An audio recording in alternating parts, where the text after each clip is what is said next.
जय श्री राधे। आज हमारा टॉपिक होगा, क्या गारंटी है इस बात की कोई कि अगला जन्म मनुष्य का ही मिले। हर समय भक्तों वैष्णव अपराध होने पर हरिनाम में स्वप्न में भी मन नहीं लग सकता। इस अपराध के कारण 84 लाख योनियां भुगतनी ही पड़ेंगी। एक बार नहीं, न जाने कितनी बार 84 लाख योनियों में से गुजरना पड़ेगा, क्योंकि मनुष्य अपनी ज़िंदगी में न जाने कितने जीवों का संहार करता रहता है। जिन जिन जीवों को ये मारता है ना, वे सभी इसे मारकर बदला लेंगे। जीवों की उम्र भी भिन्न भिन्न हुआ करती है, एक दिन से लेकर 5000 10,000 वर्षों तक की होती है। इन जीवों में मानव भी जन्म लेता है जो अन्य जीवों को मारता है। वह यह कभी नहीं सोचता कि उसे इन सब हत्याओं का बदला चुकाना ही पड़ेगा। श्री हरिनाम की शरण में चले आओ। नित्य प्रति 1 लाख हरिनाम करना परम आवश्यक है, और वह भी मुख से उच्चारण करके तथा कान से सुनकर करना होगा। बिना सुने नाम प्रभाव नहीं करेगा। बहुत प्यारे भक्त गुरुदेव श्रील प्रभुपाद जी ने भी कहा है, all benefits accrue to one who chants the holy name, but there is one thing we must bear in mind, if you are going to chant you must first listen. Through the worship of holy name, the soul can attain all perfection. This is what the quote of Srila Prabhupada. जब इस भौतिक जगत का कोई भी काम बिना सुने बिगड़ जाता है, तो भगवत नाम बिना सुने कैसे प्रभाव कर सकता है भक्तों। राम नाम की औषधि जो श्रद्धा से खाए, कोई रोग आवे नहीं, महारोग मिट जाए। कलयुग में केवल हरि नाम से ही वैकुंठ मिल जाता है। दूसरा कोई भी साधन करने की जरूरत नहीं है। भगवान को प्राप्त करने का कितना सरल और आसान मार्ग है, पर अभागा मानव फिर भी हरि नाम नहीं करता।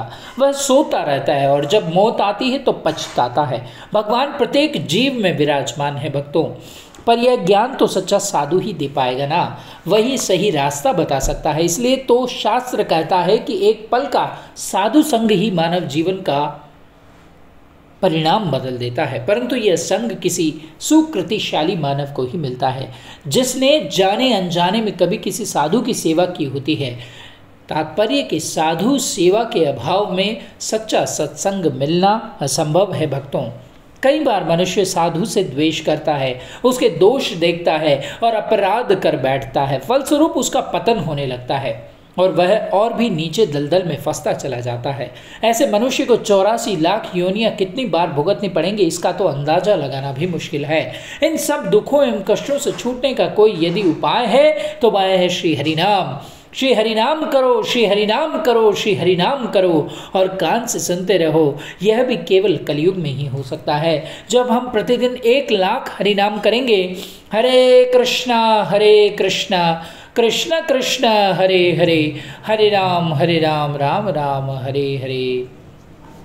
मुख से उच्चारण करेंगे और कान से सुनेंगे तो हमसे जो भी पाप हो चुके हैं या हो रहा है, वे सभी जलकर भस्म हो जाएंगे। हरिनाम रूपी प्रचंड अग्नि उन सबको जलाकर राख कर देगी। जब हमारे पाप कर्म समाप्त हो जाएंगे तो हमारा मन धीरे धीरे संसार की ओर से हटता चला जाएगा और अपने अनन्य भगवान के चरण कमलों में लग जाएगा। जब हमारा मन हरिनाम में लग जाएगा तो फिर अष्ट विकार उदय होने लगेंगे और एक मस्ती मादकता सी अंतकरण में प्रकट होने लगेगी। मन निश्चिंत हो जाएगा, हृदय में आनंद की लहरें उठने लगेंगी।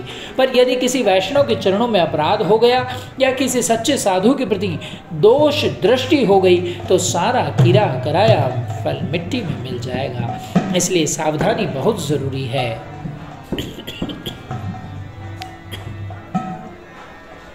इस अपराध से बचने का एक तरीका यह है कि किसी का गुणा दोष न तो देखे और न ही सुने, अपने हरिनाम में मस्त रहे, तभी मानव जीवन सफल हो पाएगा। इस प्रकार आवागमन से छूटकर भगवत चरण की प्राप्ति हो जाएगी। प्रभु प्रेम का मार्ग खंडे की धार है। इस मार्ग में फूंक फूंक कर प्रेम रखना पड़ता है, पैर रखना पड़ता है। जरा सी असावधानी पैर को लहूलुहान कर सकती है। इस मार्ग में जरा सी लापरवाही होने पर पैर में कांटा लग सकता है। जरा विचार करो भक्तों कि हमारा अगला जन्म भारतवर्ष में होगा या नहीं। फिर ऐसा कलयुग जिसमें केवल हरिनाम से ही भगवत प्राप्ति हो सकती है, मिलेगा या नहीं। फिर ऐसा सत्संग, ऐसा अवसर मिलेगा या नहीं? अब शरीर स्वस्थ है, हरिनाम किया जा सकता है, आगे जाकर ये शरीर स्वस्थ रहेगा या नहीं? ऐसी बहुत सी बातें विचार करने वाली है।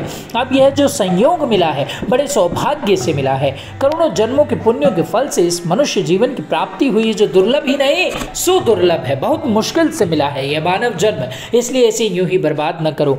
जब तक जीवन है हरि नाम करो, हरि नाम करो, हरि नाम करो। जो समय बाकी बचा है उसे हरि नाम में लगाना ही शुभकर होगा। भक्तों, अब भी समझा रहा है कि इस बात को समझ लेना ही श्रेयस्कर होगा। अभी शरीर स्वस्थ है, बाद में कोई बीमारी लग सकती है, फिर हरिनाम हो या ना हो क्या पता। इसलिए अभी से हरिनाम में लगना बहुत ही ज़रूरी है। हरिनाम से सभी विपत्तियां, सभी कष्ट दूर होते चले जाएंगे। वैष्णव अपराध से बचकर हरिनाम करते रहो, सब ठीक होता जाएगा। भक्तों, यह युग कली महाराज का युग है। इस युग में सब काम कल पुर्जों से, मशीनों से चला जा सकता है। इस समय लक्ष्मी का दौर चल रहा है, सभी पैसे के पीछे पागल हैं, पैसे के लिए सब कुछ हो रहा है। पर याद रखो, जहाँ लक्ष्मी अकेले आती है वहाँ श्री विष्णु नहीं आते, किंतु जहाँ विष्णु की पूजा होती है वहाँ लक्ष्मी अपने आप खींची चली आती है। जहाँ लक्ष्मी अकेली जाती है वहाँ अनाचार होता है। लक्ष्मी की सवारी उल्लू है, उल्लू की आदत दुखदायिनी होती है। लक्ष्मी लक्ष्मीवान को उल्लू बनाकर रखती है, पर श्री विष्णु की सवारी गरुड़ जी है जो शुभ मति देते हैं। लक्ष्मी के पीछे पागल मनुष्य हर वक्त ज्यादा लक्ष्मी इकट्ठा करने में लगा रहता है। वह खाने की वस्तु में मिलावट करता है। उन वस्तुओं को खाने से कोई मरे या जिए इससे उसे कोई मतलब नहीं, उसका काम तो बस पैसा कमाना है। वह यह भूल जाता है कि जो जहर वह दूसरे लोगों को खिला रहा है वही जहर एक दिन उसका पलिया मेट कर देगा, सर्वनाश कर देगा। पर आंखें होने पर भी वह अंधा बना रहता है और थोड़े दिन के झूठे आनंद के लिए, झूठे दिखावे के लिए, झूठी खुशी के लिए उसे बहुत बड़ी कीमत चुकानी पड़ेगी। उस वक्त वह सिर धुन धुन कर पछताएगा और फिर उसे कोई नहीं बचा पाएगा। उसकी जो दुर्दशा होगी वह तो उसे बाद में ही पता चलेगी। इसलिए भक्तों, बार बार हम आपको चेता रहे, जगा रहे, समझा रहे हैं, अब भी समझ जाओ। आज से नहीं, अभी से हरि नाम करना शुरू कर दो। अभी भगवान की शरण में आ जाओ। वे दयालु प्रभु तुम्हें जरूर क्षमा कर देंगे, वरना जो दुख, जो कष्ट तुम्हें भोगना पड़ेगा वह तुमसे सहन नहीं हो सकेगा। भगवान सुनने की प्रयास कीजिए। भक्तों, साधक गण अपने हृदय की गहराई से विचार करें कि उन्हें इसी जन्म में भगवत प्राप्ति करनी है या फिर 84 लाख योनियों में जाकर बार बार दुख भोगना है। हर एक योनि में जन्म लेना और मरना बहुत दुखदायक है भक्तों। हर योनि में आयु भी अलग अलग है, किसी योनि में एक दिन की भी है और किसी योनि में हजारों वर्ष की भी। यदि औसतन एक वर्ष हर योनि में बिताना पड़े तो समझो 84 लाख वर्ष तक हमें दुखों को सहन करना पड़ेगा। यह तो हुई प्योरिफिकेशन की बात। इसके अतिरिक्त जो जीवों की हत्या करता है, दूसरों को सताता है, उसका बदला चुकाने के लिए भी शरीर धारण करने पड़ेंगे, उनकी योनि में जाना पड़ेगा और भोगना पड़ेगा। अब जरा विचार करो कि मनुष्य के दुखों का कोई अंत नहीं, उसके कष्टों की कोई सीमा नहीं। भगवान श्री कृष्ण ने गीता में इस संसार को दुखों का घर कहा है। दुखालयम शाश्वतम, यह नश्वर जगत जन्म, बुढ़ापा तथा मृत्यु के कलेशों से भरा हुआ है। इस जगत के सारे लोक अर्थात सबसे ऊपर के लोक से लेकर सबसे नीचे के लोक तक दुखों के घर हैं, जहां जन्म मरण का चक्कर लगा रहता है। किंतु हे कुंती पुत्र, जो मेरे धाम को प्राप्त कर लेता है वह फिर कभी जन्म नहीं लेता। गीता के 8वें अध्याय का 16वां श्लोक है भक्तों। आब्रभम भुवनालोका पुनरावृत्तियो नो अर्जुन मामुपेत्य तु कौन्तेय पुनर्जन्म न विद्यते। इस दुखों से भरे जगत से बचने का एक ही उपाय है कि मानव हरिनाम की शरण में चला जाए। केवल हरिनाम ही इसे परम आनंद प्रदान कर सकता है। इस कलयुग में इसके अतिरिक्त कोई दूसरा रास्ता है ही नहीं भक्तों। इस कलयुग में हरे नाम एव केवलम कलु नास्तेव गतिर् अन्यथा। इस कलयुग में केवल हरिनाम और केवल हरिनाम से ही भगवत प्राप्ति हो सकती है। इसके बिना कोई गति नहीं है। इसलिए बार बार हरे कृष्ण महामंत्र, जो कि इस कलयुग का महामंत्र है, का जप व कीर्तन करने की प्रार्थना की जाती है। इस महामंत्र को जपने के लिए कोई नियम भी नहीं है। उठते बैठते चलते फिरते जब भी चाहो, जैसे भी चाहो, इसको जपते रहो। इस प्रकार अभ्यास करते करते मरते समय यही नाम जीवा पर आएगा भक्तों।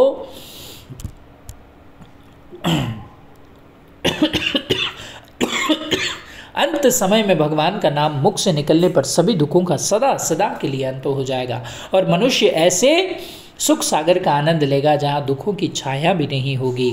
भक्तों, यदि मरते समय संसार की याद बनी रहे तो संसार में बार बार आना पड़ेगा। यदि अंत समय भगवान का नाम याद रहा तो भगवत प्राप्ति होगी, यह सुनिश्चित है। भगवान श्री कृष्ण कहते हैं भक्तों, यम यम वापि स्मरण भावम त्यजन्ते कलेवरम। गीता के 8वां अध्याय का 6वां श्लोक हम आपके सामने प्रस्तुत कर रहे हैं। यम यम वापि स्मरण भावम त्यजन्ते कलेवरम तम तमे वेति कौन्तेय सदा तद्भाव भावित है। हे कुंती पुत्र, शरीर का त्याग करते समय यम यम वापि स्मरम भाव, मनुष्य जिस जिस भाव का स्मरण करता है वह भाव को निश्चित रूप से प्राप्त होगा। तम तम में वेति कौन्तेय सदा तद भाव भावित। हमारे जीवन के अंत में हमारे मुख से भगवान का नाम निकले, इसके लिए हरे कृष्णा कृष्ण कृष्ण हरे हरे, हरे राम राम राम हरे हरे, इस महामंत्र का जप करना सर्वश्रेष्ठ है। भगवान ने सभी प्राणियों को शरीर रूपी धर्मशाला बना कर दी है। सभी जीवात्माएं भगवान के पुत्र हैं। हर जीव के शरीर का आकार भी भिन्न भिन्न है, कोई लंबा, कोई चौड़ा, कोई गोल, कोई छोटा, कोई बड़ा, आदि आदि। सांप का शरीर लंबा होता है, कछुए का गोल, हाथी का मोटा, बड़ा, लंबा, चौड़ा पर यह भौतिक शरीर नाशवान है। भक्तों, मनुष्य के शरीर की रचना भगवान जैसी है, परंतु वह 5 तत्वों से बना हुआ है, जिसमें जीव और आत्मा दोनों साथ साथ रहते हैं। जीव अज्ञान प्रदान है और आत्मा ज्ञान प्रदान है। जीव माया में लिप्त रहता है, इसलिए बंधन में फंसा है। आत्मा चिन्मय है, उसमें दिव्य शक्ति है। आत्मा निर्लिप्त और नित्य मुक्त है। भगवान ने बोला है कि हे मानव, मैंने तुम्हें बुद्धि प्रदान की है, इसलिए 84 लाख योनियों के जीव जो मेरे पुत्र हैं उन सब का भरण पोषण कर, उनकी रक्षा कर, उन सब जीवों में मुझे देख। यदि तू ऐसा न करके उनको कष्ट देता है तो तुम्हें कभी भी चैन नहीं मिलेगा, कभी शांति नसीब नहीं होगी। हर जीव की एक उम्र निर्धारित होती है, यदि इस अवधि के बीच जाने पर उस शरीर का अंत हो जाता है तो किसी को दोष नहीं, परंतु यदि मनुष्य इन शरीर की आयु पूरी होने से पहले ही उन्हें नष्ट करता है तो वह पाप का भागी बन जाता है। और ऐसे असंख्य पाप मनुष्य अपने जीवन में करता है तो उसके दुखों का अंत नहीं। ये मानव जब से भगवान की गोद से बिछुड़ा है, अनंत कोटि कल्प बीत जाने पर भी पुनः भगवान की गोद को प्राप्त नहीं कर सका। भगवान के पास जाने का मार्ग उसे किसी ने बताया ही नहीं। भगवान के पास जाने का सही मार्ग कोई सच्चा साधु, कोई भगवान का प्रेमी साधु ही बता सकता है। भक्तों, संत लोग इस बात की 100% गारंटी देते हैं कि जो साधक हरिनाम की 64 माला 1 लाख हरिनाम प्रतिदिन उच्चारण पूर्वक करेगा और कान से सुनेगा तो मौत के समय उसे स्वयं भगवान लेने पधारते हैं। माला पर संख्या पूरी करें और चलते फिरते, खाते पीते, सोते जागते बिना माला भी हरिनाम करते रहे, ऐसे परम भक्त का भगवान के धाम में भव्य स्वागत होता है और भगवान उसकी रुचि के अनुसार उसे अपनी सेवा प्रदान करते हैं, जहाँ वह सदा सदा के लिए परम आनंद में डूबा रहता है। भक्तों, वैष्णव उत्तम से यहाँ रे देखिले, कृष्ण नाम आसे मुखे कृष्ण भक्ति मिले। जिस वैष्णव के दर्शन मात्र से जीवों के मुख से श्री कृष्ण नाम उदित हो जाता है तथा जीवों को श्री कृष्ण की भक्ति की प्राप्ति हो, वही उत्तम वैष्णव है। श्री हरिनाम चिंतामणि में ये श्लोक लिखा हुआ है। भक्तों, निरंतर यार मुखे शुरी कृष्ण नाम, से वैष्णव तर सर्व गुणधाम। श्री हरिनाम चिंतामणि में ये लिखा है कि जिसके मुख से निरंतर कृष्ण नाम सुनाई पड़ता है, अर्थात जो निरंतर श्री कृष्ण नाम करता है वह श्रेष्ठ वैष्णव है। ऐसा वैष्णव सभी गुणों की खान होता है। इसी के साथ आज के लिए ये संदेश आप सभी भक्तों के लिए हमारा है और ये प्रेरणा हमने प्राप्त की है अनिरुद्ध दास जी महाराज जी को, उनका हमारा साष्टांग दंडवत प्रणाम। जय जय श्री राधे श्याम नित्यमले श्री वृंदावन धाम। सदैव जपते रहिए हरे कृष्ण कृष्ण कृष्ण हरे हरे, हरे राम राम राम हरे हरे। हरि बोल।